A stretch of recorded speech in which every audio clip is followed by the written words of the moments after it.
Usopp has never told a lie in One Piece. Can you believe that?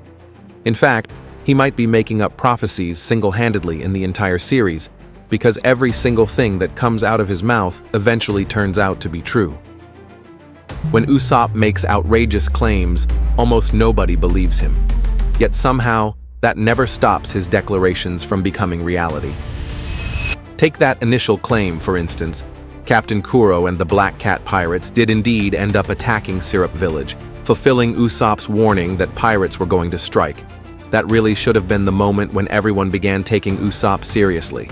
But fair enough, maybe that was just coincidence. Even a broken clock, or in this case a brutally dismembered Usopp's nose stuck onto a shattered clock, can be right twice a day. However, we don't need to look any further than Syrup Village to realize this was no accident. Usopp told Kaya all kinds of wild stories, each and every one of which has come true. One standout example is when he claimed, "I fought a giant goldfish that lived in the South Seas. And you should have seen the size of its poop. It was so big that I thought it was an island, and moored my ship to it." This very goldfish would later appear at the end of the Little Garden arc, appropriately named the Island Eater. It quite literally devours and excretes entire islands, making the idea of mooring a ship to its dung disturbingly accurate. That's one of Usopp's most well-known prophetic lies. But here's something less commonly known. There's actually a sequel to that lie. Usopp continues the story by saying he chopped the goldfish up and brought it to a land of little people. Surprisingly, that also happens, sort of. The goldfish is eventually killed by the giants Dory and Brogy, and Usopp later visits the land of little people in the form of the Tontada tribe on Dressrosa. And here's where things get even more mind-blowing. According to the Tontada, the fighting fish of Dressrosa are actually relatives of the giant goldfish encountered at Little Garden. This connection is revealed in chapter 713 titled 𝐬𝐮𝐬𝐫𝐸. That's right, Usopp's alias became 𝐬𝐮𝐬𝐫𝐸, and in that same chapter, he tells 2 more lies that may hold major spoilers for the end of One Piece. We'll get to those soon, but for now, let's keep going. Back in Syrup Village, Usopp once claimed that he was searching Kaya's estate to catch a giant mole. He would eventually encounter just such a creature, though not in Syrup Village, but in Alabasta. The mole in question was Miss Merry Christmas, one of Baroque Works' agents. Although, perhaps more accurately, the mole ended up catching Usopp instead. Usopp also made prophetic statements to his own crew. One of those included the existence of a Cerberus. Jump ahead to the Thriller Bark arc, and Usopp's group is the first to encounter a real, fictional Cerberus. Even more poetic?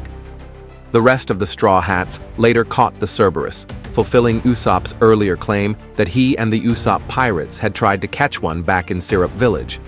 Also, Luffy wanted to eat the Cerberus, but that's a whole different story.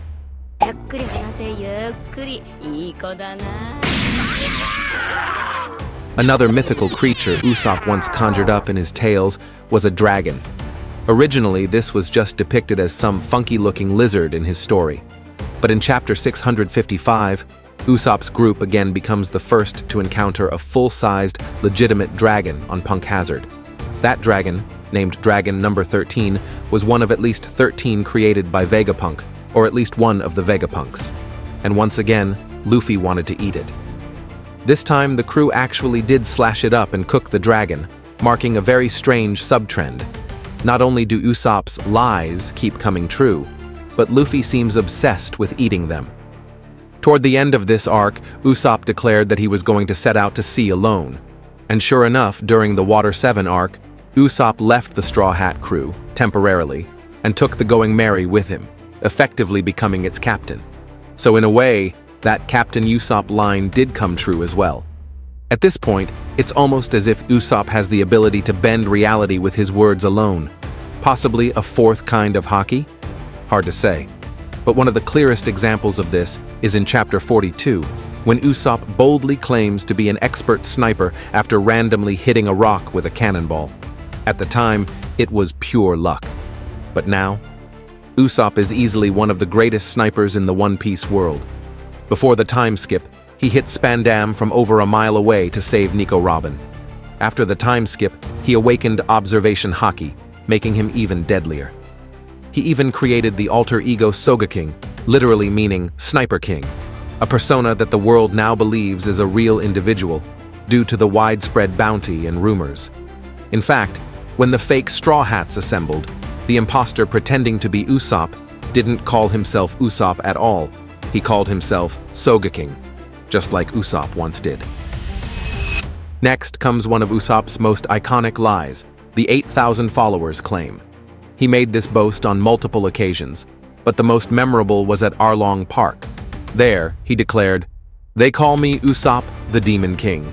Kings tremble at my name, flee now and live. I have 8,000 followers behind me." Shockingly, that may have come true as well during the Dressrosa arc.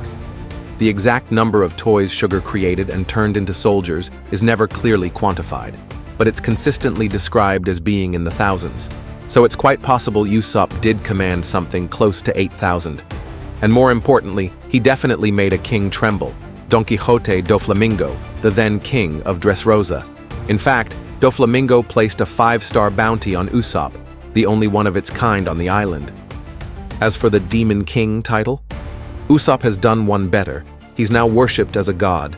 Usopp is a master of manifesting his own destiny, even if he doesn't realize it. Take for example when he tried to spread a rumor that Luffy's 30 million berry bounty was actually meant for him, simply because Usopp appeared in the bottom left-hand corner of the wanted poster. It was meant as a gag, until it wasn't. Because after 𝐬𝐮𝐬𝐫𝐫, Usopp, under the alias 𝐬𝐫𝐞, was officially given a bounty of exactly 30 million berries, matching Luffy's first bounty exactly. Coincidence? Maybe. But what's wild is that Usopp not only predicted his own bounty, he also predicted it would be issued under a masked identity. And this habit of lying the truth into existence is a recurring pattern for him. Usopp's words are powerful, often unknowingly so, but when he is aware, that's when you see how truly clever he is. Arguably, the smartest Straw Hat. Luffy's decision to defeat Kaido wasn't just about beating a tyrant. It was about freeing a land where hunger was weaponized. Now back to Usopp, who in chapter 713 takes things even further. He boldly tells the Tontatta tribe that he has Conquerors Haki and could knock out 50,000 enemies in a single burst, basically taking credit for what Luffy did on Fishman Island. But then, in chapter 1024, something ridiculous happens. Usopp actually does knock out a group of enemies with a burst of Haki. Or at least, people believe he does. Once again, a lie half comes true, and it's starting to feel less like coincidence and more like prophecy. And while it sounds absurd now, Usopp unlocking actual Conquerors Haki would be a natural conclusion. After all, Conquerors is the will of kings, and Usopp has no shortage of kingly titles.